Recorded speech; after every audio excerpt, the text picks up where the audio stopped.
Hisob-kitob dahshat bilan boshlanadi. Farishtalar saf-saf bo'lib kelishadi. Hisob tugab, odamlarni do'zaxga yoki jannatga yuborishlaridan oldin eng dahshatli hodisa sodir bo'ladi. Bu do'zaxni mahshar maydoniga olib kelishlari. Bu olovdan ikki ko'zli ko'ra oladigan va ikki quloqli eshita oladigan va tili bilan gapira oladigan maxluq chiqadi. Jahannam bu shunchaki qandaydir chuqurlik emas. Bu qutilgan dahshatli maxluq. Uning esa 70 ming jilovi bo'ladi. Har bir jilovini 70 ming farishta sudrab yuradi. Bundan da dahshatli va qo'rqinchli manzara bo'lmaydi. Payg'ambarimiz sollallohu alayhi va sallam Umar radhiyallohu anhu ga aytar edilar: "Garchi sen 70 payg'ambarning qilgan yaxshiliklarini qilsang ham, o'sha vaqt sen baribir qo'rqasan. Allohning har bir maxluqoti, payg'ambarlar va solihlar, iymon keltirganlar va iymon keltirmaganlar ham bu kuni qo'rqinchdan tizzalariga yiqiladilar va Allohdan najot berishini so'rab duo qilishadi. Jahannam olovi qaynab toshadi va u yon atrofga qaraydi.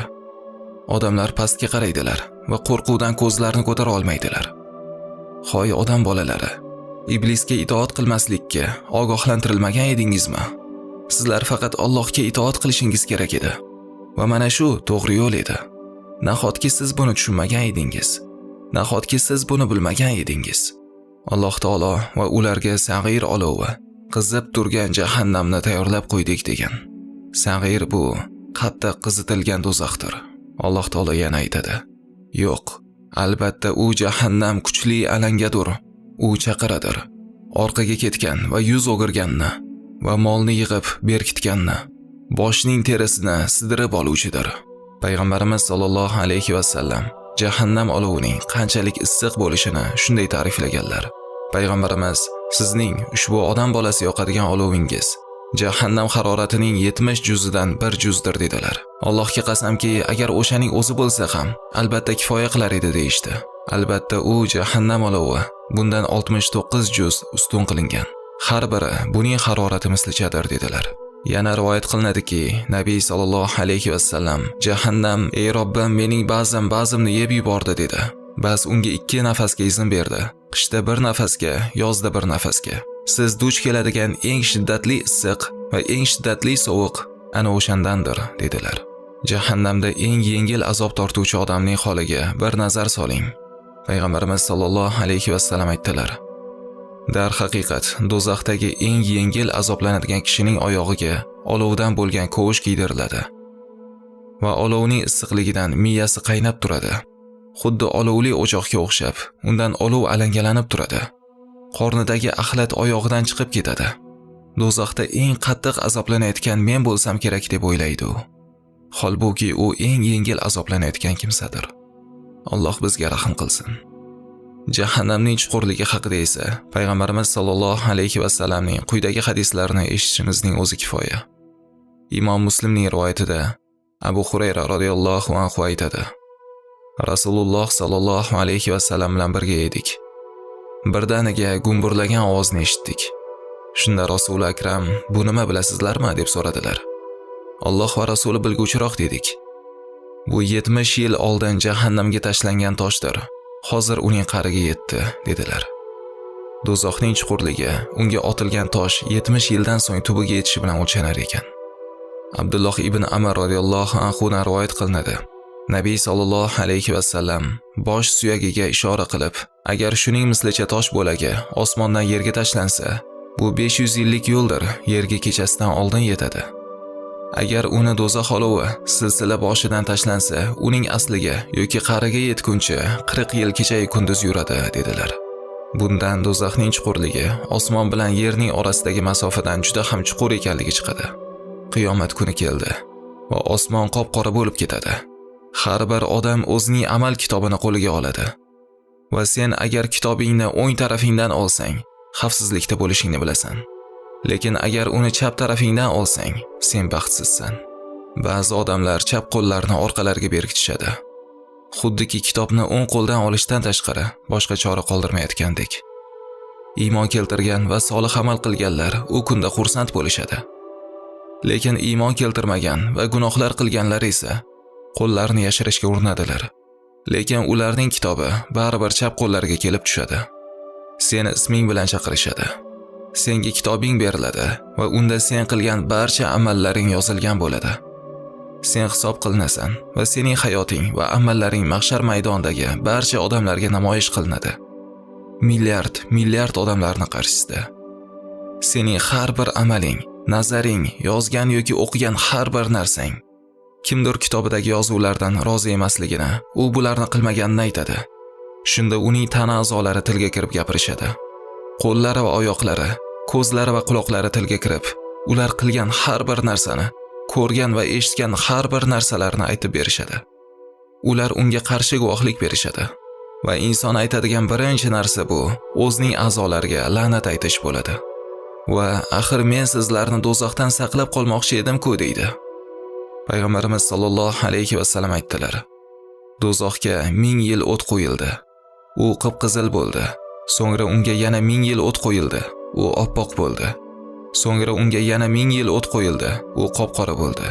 U qop-qora zulmat kabidir. Alloh taolo aytadiki: So'ngra albatta sizlar, ey qayta tirilishni yolg'on deguvchi gumrohlar, shak shubhasiz jahannamning o'rtasida o'sadigan zaqqum daraxtidan yeguvchi, undan qorinlaringizni to'ldirguvchidirsizlar. So'ng uning ustiga qaynoq suvdan ichguvchi, ichganda ham tashna, to'ymas tuyalar kabi ichguvchidirsizlar. Dar haqiqat, u do'zax qa'rida o'sadigan bir daraxtdir. Uning butoqlaridagi mevalari xunuklikda xuddi shaytonlarning boshlariga o'xshar. Bas ular, ya'ni do'zaxiylar, albatta undan yeb, qorinlarini to'ldirguvchidirlar. So'ngra albatta ular uchun uning zaqqum mevalarining ustiga qaynoq suvdan aralashtirilur. Ya'ni ularga majburan qaynayotgan suv ichirilur.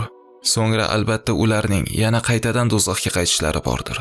Ya'ni qaynoq suv ularning butun ichki a'zolarini kuydirib bitgandan so'ng, endi do'zax o'ti ularning badanlarini kuydirur. Ular qizigan do'zaxga kirur, qaynab turgan buloqdan sug'orilur. Uning, ya'ni har bir kofir kimsaning oldida jahannam bordir.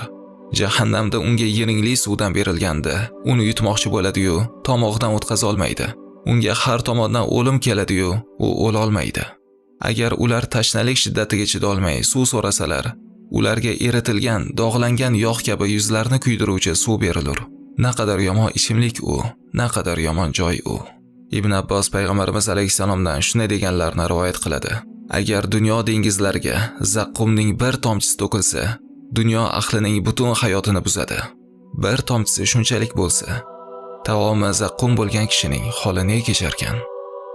Anas radhiyallohu anhu aytadi: Rasululloh sallallohu alayhi va sallam shunday dedilar: Alloh sizlarga targ'ib etgan narsalarga rag'bat qiling. Alloh sizlarni qo'rqitgan narsaning azobidan, jazosidan, jahannamdan saqlaning. Agar siz yashayotgan bu dunyoga jannatdan bir parcha tushsa, hayotingiz nihoyatda go'zal va ko'rkam bo'lib ketardi. Agar unga do'zaxdan bir parcha tushsa, butun hayotingiz bulg'angan bo'lardi. U kunda odamlar bir-birlarini ayblashadi va Allohdan bir-birlariga azobni kuchaytirishni so'rashadi. Ular aytishadi: "Ey Robbimiz, ular bizni zalolatga yetakladilar. Ularning olovdagi azoblarini ko'paytirgin. Ular falonchilar bizni zalolatga ketkazdi" deyshadi. Va shayton ularni yomonliklarga yetaklaganini ro'kach qilishadi. Shunda iblis aytadi: "Dar haqiqat Allohning va'dasi haq edi. Men esa sizlarga va'da berdim, lekin va'damda turmadim. Sizlarning ustingizdan mening hech qanday hukmronligim yo'q edi. Men shunchaki sizlarni chaqirdim, sizlar esa menga ergashdinglar. Shuning uchun bugun meni malomat qilmanglar, balki o'zingizni malomat qiling. Men bugun sizlarga yordam bera olmayman. Sizlar ham menga bugun yordam bera olmaysizlar. Oldin sizlar menga ibodat qilganingiz uchun men javobgar emasman. Va hali do'zaxdan musulmonlardan bo'lgan gunohkorlar chiqishmas ekan, Payg'ambarimiz sollallohu alayhi va sallam jannatda xotirjam rohatlana olmaydilar va Allohdan ularni chiqarishini so'raydilar. Alloh unga do'zaxdan bir guruh gunohkorlarni chiqazib, jannatga olib kirishga izn beradi. So'ngra payg'ambarimiz sollallohu alayhi va sallam yana qolgan musulmonlarni qutqarishni Allohdan so'raydilar va Alloh unga ruxsat beradi. Va bu bir necha marotaba takrorlanadi. Keyin payg'ambarimiz alayhisolatu vassalam aytadilar: "Men yana so'rashga uyalaman. Do'zaxda hali ham musulmonlar qolgan bo'ladi. Payg'ambarlar va farishtalar ularga shafoatchi bo'lishadi." Va Alloh aytadi: "Payg'ambar shafoatchi bo'ldi va farishtalar shafoatchi bo'ldi. Endi esa mening shafaatim qoldi." Shunda Alloh jahannamdan har bir iymon keltirgan mu'minni olib chiqadi. Qalbida zarracha bo'lsa ham la ilaha illalloh bo'lgan odamni olib chiqadi. Qadrli birodarlarim va opa-singillarim, men sizlardan bir narsani iltimos qilmoqchiman. Aynan hozir videoni to'xtatib, qalbingiz bilan la ilaha illalloh, Allohdan o'zga iloh yo'q denglar. Allohdan o'zga iloh yo'q va Muhammad Allohning bandasi va rasuli deb guvohlik beraman denglar. Payg'ambarimiz alayhissalom dedilar: "Jahannamda 70 ming vodiy, har vodiyda 70 ming dara, har darada 70 ming ilon va chayon bor. Kofir va munofiqlar bu vodiy va daralarning barchasidan o'tmagunicha jahannamning nihoyasiga yetmaydi. Jahannamning 7 darvozalari mavjud bo'lib, bu eshiklar ustma-ust qurilgan. Ular quyidagi tartibda joylashgan. Eng tepadagi eshikning nomi Jahannam, keyin Saqor, keyin Lazzo, keyin Xutoma, keyin Sag'ir, Jahim va Hoviya deb ataladi." Payg'ambarimiz alayhissalom dedilar: "Do'zaxda yo'g'onligi tuyaning bo'ynidek keladigan ilonlar bor. Ular bir marta chaqsa, og'rig'i 40 yilgacha davom etadi. U yerda egarlangan hachirdek chayonlar bor. Agar ular bir marta chaqsa, harorati 40 yilgacha ketmaydi.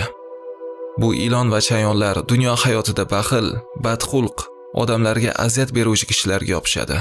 Kimki bunday yomon xulqlardan saqlansa, dunyoda o'xshash yo'q, o'sha ilonlardan saqlangan bo'ladi. Jahannam holatlaridan birma-bir ogoh bo'lar ekansiz. Jahannamiylarning jussalarini hech tasavvur qilganmisiz? Alloh taolo ularni eniga va bo'yiga haddan ortiq o'stiradi va shu katta jussalar orqali jahannamiylarga azobini ziyoda qiladi.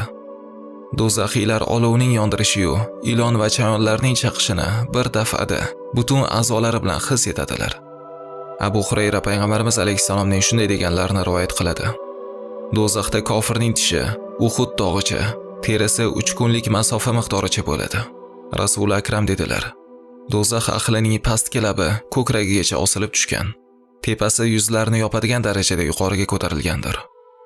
Alloh taolo Niso surasining 56-oyatida aytadi: "Qachonki terilari kuyib bitishi bilan haqiqiy azobni totib ko'rishlari uchun o'rniga boshqa terilarni almashtiramiz." Bu oyatning tafsirida Hasan Basri shunday deydi: "Do'zax kofirlarni har kuni 70 ming marta yeb tugatadi. Har yeb tugatganda ularga oldingi holingizga qaytinglar deyiladi. Keyin ular oldin qanday bo'lsa, yangi azob uchun yana shunday holatga qaytishadi.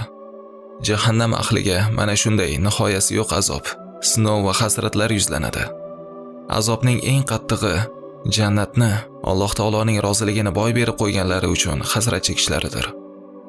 Allohning roziligi kabi eng oliy ne'matni dunyodek arzimas matohga sotganlarni anglagan paytda bu hasratning achchiqligi ichida bo'lmas darajaga yetadi va ular buni butun vujudlari bilan to'xtovsiz his qilib turadilar. Ey Robbim, sendan jahannam azobidan panoh berishingni so'raymiz."